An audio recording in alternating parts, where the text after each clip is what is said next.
Qala Allah Ta'ala fil Qur'anil Karim, a'udzu billahi minasy syaithanir rajim. Bismillahirrahmanirrahim. Wa ma umiru illa liya'budullaha mukhlisina lahuddin hunafa wa yuqimus shalah wa yu'tuz zakah wa zalika dinul qayyimah. Sadaqallahul azim. Surat Al-Bayyinah, surat yang ke-98 ayat yang ke-5. Terjemahannya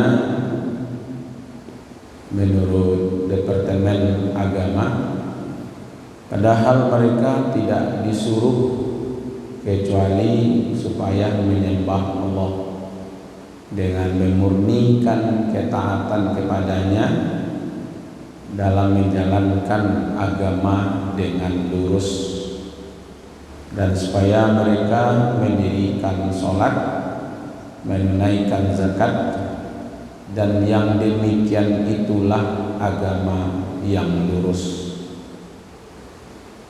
Bapak Ibu yang dimuliakan, pagi ini kita lanjutkan kajian kita surat Al-Bayyinah, surat yang ke-98 ayat yang ke-5.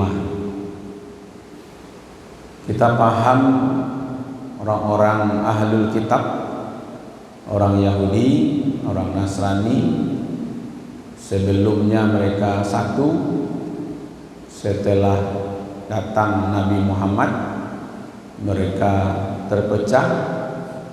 Ada yang tetap tidak mau beriman kepada Nabi Muhammad, dan ada yang mau beriman kepada Nabi Muhammad. Padahal mereka itu tidak diperintah kecuali hanya untuk menyembah Allah. Ya, jadi orang-orang Yahudi, Nasrani, orang musyrikin, ya kan, tidak diperintah sebenarnya kecuali untuk menyembah Allah. Jadi bukan untuk menyembah yang lain, bukan untuk beribadah kepada yang lain, tapi beribadah kepada Allah. Lalu mereka menolak. Ya, mereka disuruh hanya ikhlas, ya, menjauhi kesesatan. Mereka diperintah untuk melaksanakan sholat, mereka diperintah untuk membayar zakat. Itulah agama yang benar, ya kan? Jadi Allah tidak memerintahkan yang lain-lain, ya kan? Hanya memurnikan kepatuhannya kepada Allah, ya kan? Supaya mereka berada di agama yang lurus, ya kan? Nah itu wazalika dinul qayyimah, memurnikan ibadahnya kepada Allah, itulah beragama yang lurus. Kalau ibadahnya, perintah Allah itu diselewengkan kepada yang lain, maka dia berada di kesesatan. Makanya kalau kita lihat terjemahan Buya Hamka, padahal mereka tidak diperintah melainkan supaya mereka menyembah Allah dengan ikhlas. Karena menyembah Allah, karena beribadah kepada Allah, itulah ya jauh dari kesesatan.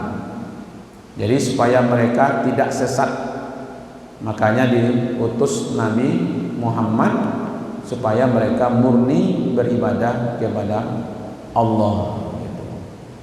Jadi ikhlas itulah sebenarnya memurnikan sesuatu, membersihkan sesuatu dari kotoran-kotoran.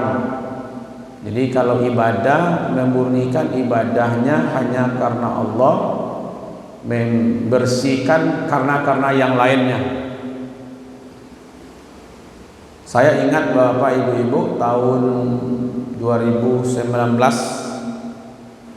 diundang oleh seorang syekh dari Arab Saudi untuk datang ke markas dakwahnya di Makkah. Apa yang beliau sampaikan, di Makkah ini cuacanya tidak menarik, ya, karena panas. Kalau panas, panas betul, sampai 48, 50, ya, khususnya jam 11 sampai jam 3 itu panas luar biasa. Alamnya batu-batu saja, bukit batu, tidak ada tumbuh-tumbuhan, tidak ada tanaman, tidak ada sungai, ya kan? Batu-batu saja semuanya, ya kan? Tambah cuaca panas, kalau dingin, dingin betul. Kadang datang badai. Pokoknya kalau ingin menikmati cuaca tidak bisa ke Makkah. Kalau ingin menikmati pemandangan tidak ada di Makkah. Lalu kata beliau, di Makkah ini cuma ada satu, yaitu Baitullah. Ya, Baitullah. Apa rahasianya? Supaya orang datang ke sini hanya untuk Allah. Jadi bukan ingin melihat pemandangan, ingin merasakan nikmat cuaca. Kayak orang datang ke Bukit Tinggi, ya kan? Karena Pekanbaru panas, Bukit Tinggi adem. Lalu kalau libur mereka datang ke Bukit Tinggi karena ada cuacanya gitu. Kalau jam gadangnya sejak dulu model itu saja, jam gadang itu nampak dia boleh. Kalau kebun binatang dia cari, adalah kebun binatang Pak, nggak ada kawan di situ deh kan. Ada pengaruhnya, cuacanya adem, sejuk, segar. Ya, di ruangan tidak pakai AC tapi dia sejuk, alami, nikmat. Kalau pergi ke Makkah panas, sekarang ini bukan hanya minum air putih diperbanyak, malah sampai dianjurkan cari makanan yang mengandung air. Nah, sampai begitu Pak, gini kok. Jadi kalau mau makan, carilah makanan yang mengandung air. Di samping buah-buahan, mungkin kayak soto, kan ada kuahnya tuh, ya kan? Atau bakso, ya. Biasanya pagi-pagi kok di hotel itu banyak tuh orang jual bakso, 5 rial, ya kan? Sampai model itu supaya tidak kekurangan zat air. Nah, artinya Bapak Ibu betul-betul memurnikan ibadah itu, itulah beragama yang lurus. Kalau dia pergi haji, dia murnikan hajinya hanya karena Allah saja, tidak karena yang lain gitu. Ini kadang-kadang mohon maaf, ya, kadang-kadang ingin Allah pun di PHP Pak. Apa itu PHP? Pemberi harapan palsu. Nyo menghadap ke Ka'bah, lalu nyo nampung tangan untuk dipoto sedang berdoa. Nyo pura-pura saja Pak, ambil foto cek, artinya mengaduk ke Ka'bah, lalu nyo tampung tangannya, tu ambil foto lah, selesai Pak. Kece Allah memang nyo kama minta, kira ndak. Jadi cobalah sampai ke tingkat itu, ya. Saya selalu bimbing jemaah, kalau bisa foto-foto di Ka'bah itu ndak usah. Apalagi kalau sambilan ibadah Pak, sambil tawaf, selfie, ya. Kalau mau berfoto mungkin untuk kenang-kenangan pamannya, sudah selesailah ibadah semuanya, ya. Lah selesai sadonyo ibadah tuh, kemudian datang untuk mengambil agak sekian, ya, patik saja kan, agak sekian buah gitu sebagai kenangan mungkin, ya kan. Tapi apalah ya Bapak Ibu, apalagi di share lo di grup, ya kan. Sudah ada, inilah yang agama Allah ini hanya mengajak kepada satu saja, ya kan. Makanya dikatakan di situ wa ma umiru illa liya'budullah mukhlisina lahuddina hunafa. Padahal mereka tidak disuruh, tidak diperintah kecuali beribadah kepada Allah itu dengan memurnikan ketaatannya, ya kan? Dalam menjalankan agama yang lurus. Jadi kalau mereka mengerjakan sholat, ya kan, itu cara sholatnya itu hanya tertuju kepada Allah, gitu ya. Di kata Buya Hamka, ikhlas itu kepada Allah saja. Nah, itu yang ikhlas, kepada Allah saja, tidak ada yang lain, tidak ada terselip keinginan-keinginan yang lain, ya kan? Beragama itu sadar mengerjakan bahwa ini perintah Allah, itulah ikhlas. Taatnya kepada ajaran agama itu, ya kan? Dia tinggalkan ajaran yang tidak cocok dengan ajaran agamanya.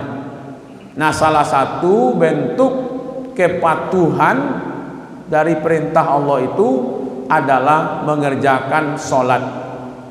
Bentuk lurusnya beragama, sholatnya itu hanya untuk Allah saja, ya gitu.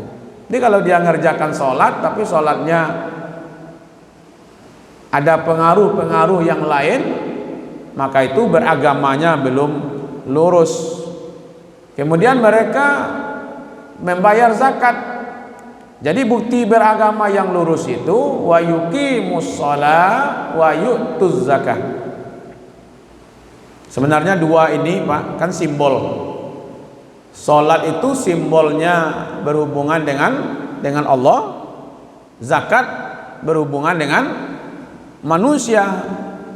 Jadi beragama yang lurus itu adalah seimbang hubungannya dengan Allah dan hubungannya dengan manusia. Solatnya bagus tapi panceke, sampili, balapi, saku-saku, bajai. Ya kalau tidak bajai itu tangga sesadunya. Iya kan? Apa istilahnya tuh Pak? Sampili kariang.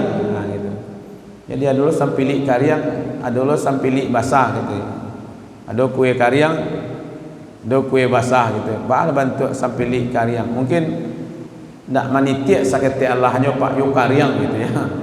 Nah, kalau sampili basah mungkin lagi turun juga 2.000, agak 1.000 gitu ya. Ya kan? Jadi betul-betul sebenarnya Bapak Ibu mengeluarkan sebagian dari hartanya bentuk zakat itu 2,5% untuk fakir miskin, untuk di jalan Allah. Jadi dengan sholat kuat hubungannya dengan Allah, dengan zakat kuat hubungannya dengan manusia. Itu makanya hablum minallah wa hablum minan nas. Jadi apa kaitannya Pak ayat ini dengan orang-orang ahlul kitab, dengan orang-orang musyrik? Ya kan? Karena tidak diperintah beragama kecuali ikhlas. Tidak diperintah supaya mereka patuh kepada perintah Allah. Yang mereka patuhi hanya perintah Allah, yang mereka tinggalkan hanya larangan Allah, supaya mereka itu berada di agama yang lurus. Jadi kalau begitu ahlul kitab tidak beragama dengan lurus, orang musyrik tidak beragama dengan lurus. Artinya mereka ada juga ibadah, orang musyrik ada juga ibadah. Jadi tawaf, ya kan? Di Ka'bah itu orang-orang kafir Quraisy itu tawaf juga. Mereka menyembah juga. Mereka membayar zakat juga. Cuman caranya belum lurus. Maka itu Islam mengajarkan bagaimana beragama yang lurus. Ya kan? Bagaimana bentuknya? Perintah yang dia kerjakan hanya perintah Allah. Larangan yang dia tinggalkan hanya larangan Allah. Kalau dia sholat, sholatnya untuk Allah. Kalau dia bayar zakat, zakatnya karena Allah. Nah, itu yang diminta kepada mereka. Tapi mereka tidak mau. Mereka gantilah Tuhan. Iya kan? Mereka ganti Tuhan. Yahudi mengganti Tuhannya dengan lembu.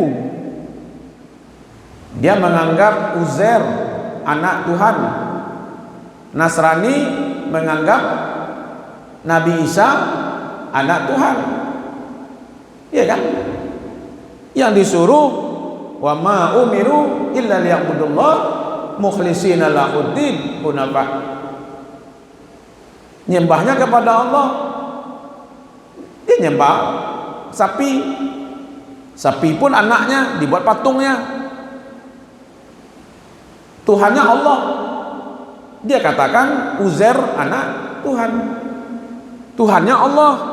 Dia katakan Nabi Isa Tuhan. Dilarang untuk ke laut menangkap ikan pada hari Sabtu. Iya kan? Mereka bangkang. Mereka tetap juga. Akhirnya mereka dirubah menjadi kera yang hina. Iya kan? Jadi itu kaitannya, Pak. Jadi kita ini disuruh beragama yang lurus, itu mencintai Allah, mencintai Rasulullah, mencintai hari akhirat, mencintai sholat, mencintai zakat. Ya kan? Itulah beragama yang lurus gitu. Jadi kadang-kadang begini, Pak, yang kita hadapi di dunia ini kan ada dua. Ya kan? Ada hasanah, kebaikan-kebaikan di dunia, dan ada juga keburukan-keburukan.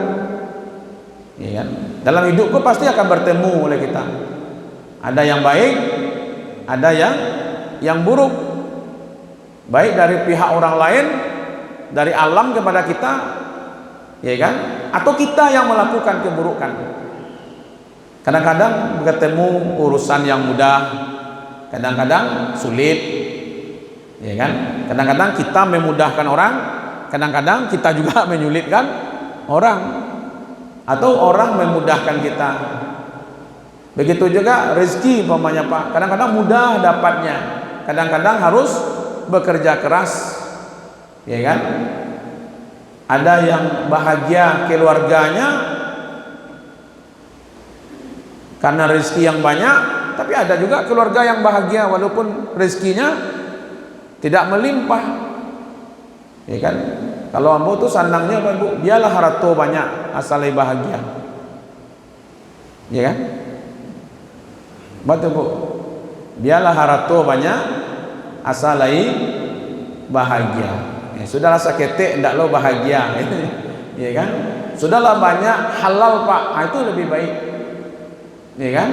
Daripada sakete ndak lo halal gitu, ya kan? Kalau sakete halal itulah, ya itulah seharusnya. Biarlah setitik, Ustaz, asalai barasia. Nah, kalau dia mau ndak, biarlah mencurah asalai berkah gitu. Tapi kadang-kadang kan ada juga sayi'ahnya, yang buruknya, ya kan? Kadang sakit, kadang rezeki meleset, ya kan? Kadang rezeki kok sandek, ya kan? Dalam hitung-hitungan karate, aku tembus kok. Awak karajo tidak ada karate, awak karajo di lapangan, ya kan? Dan keluarga pun mampet, pekerjaan susah, ya kan?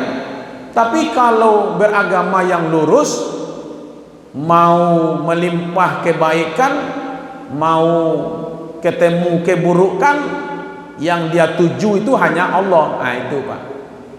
Dia tidak terpengaruh oleh kondisi-kondisi. Ada orang sehat, taat kepada Allah. Ketika sakit, dia lupa kepada Allah. Ada juga yang begitu.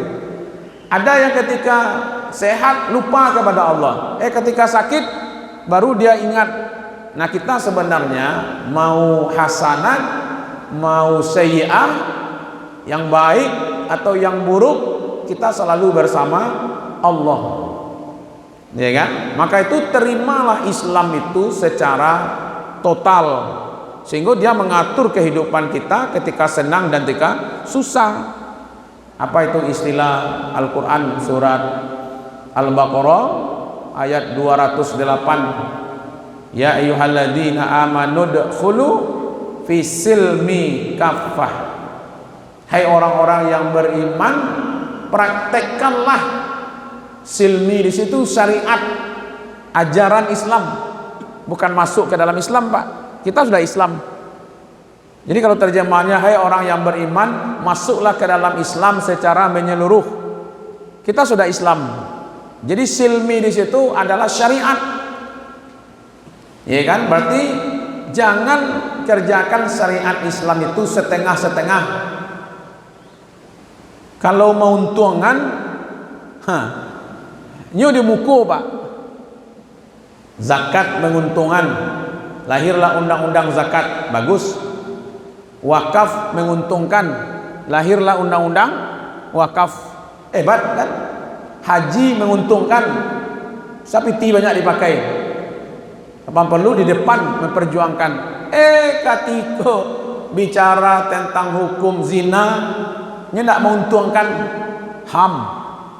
Oh, tidak bisa. Kok bukan negara Islam? Wah, tidak bisa dilakukan ketika ada hukum. Ya kan? Tidak bisa, Pak. Katiko haji bisa sih. Katiko zakat ado dari pusat sampai ke daerah. Katiko wakaf ado. Katiko naleka menguntungkan Islam kok, kapan perlu awak ke depan. Tapi kalau tidak menguntungkan, banyak alasannya, Pak. Kok bukan negara Islam, Pak? Ya kan? Maka bisa. Makanya di Indonesia kok berzina bebas selama tidak memaksakan. Kalau memaksakan perkosaan apa, Pak? Selama tidak dengan pasangan orang lain, dengan pasangan orang lain berselingkuh. Kalau pasangannya menuntut loh, Pak, berzina dengan istri orang, tapi suaminya rela saja, aman lah tuh. Kalau negara, Pak. Jadi katanya Indonesia ini bukan negara agama, ya kan? Bukan negara sekuler. Jadi banyak bukannya, Pak. Berarti negara bukan-bukan lah kalau gitu. Ya kan? Maka itu beragama itu jelas, ya.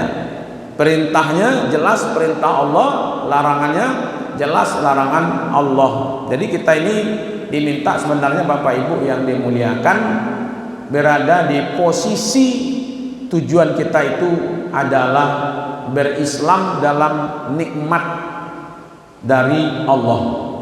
Jadi agama Islam itu adalah nikmat yang besar dari Allah. Kalau dapat musibah, musibahnya kembalian kepada Allah, bahwa ini tidak akan terjadi kecuali izin Allah, ya kan? Maka itu semua kegiatan harus dilibatkan Allah di situ. Itulah beragama yang lurus. Kalau ada kegiatan tidak dilibatkan Allah, maka kegiatan itu menjadi batil.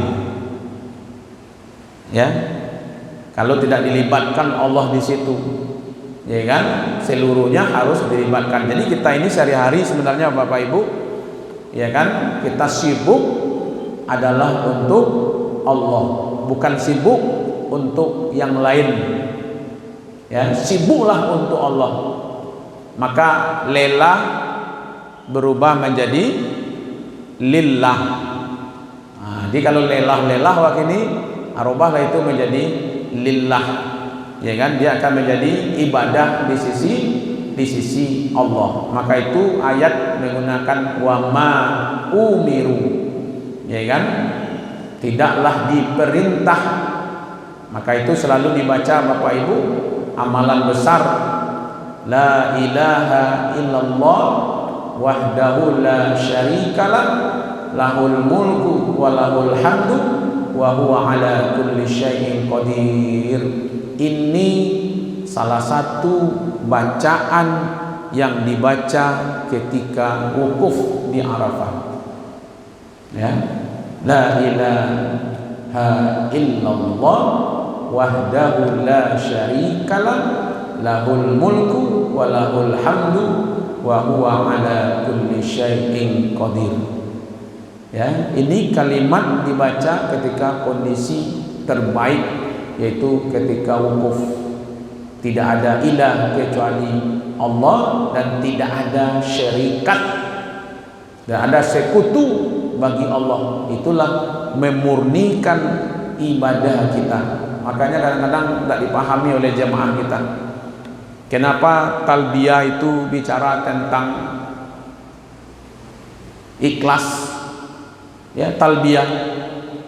Labbaik Allahumma labbaik, labbaik la syarika laka labbaik, innal hamda wan ni'mata laka wal mulk la syarika lak. Itu yang dipilih. Labbaika Allahumma labbaik, aku penuhi panggilan engkau yang memanggilku ya Allah. Labbaika la syarika laka labbaik, ya kan? Aku penuhi panggilan engkau ya Allah dan tidak ada syarikat, tidak ada sebab yang lain. Aku datang hanya karena panggilan, ya kan? Dan disitulah mengatakan tidak ada. Jadi musuh yang terbesar itu adalah syirik.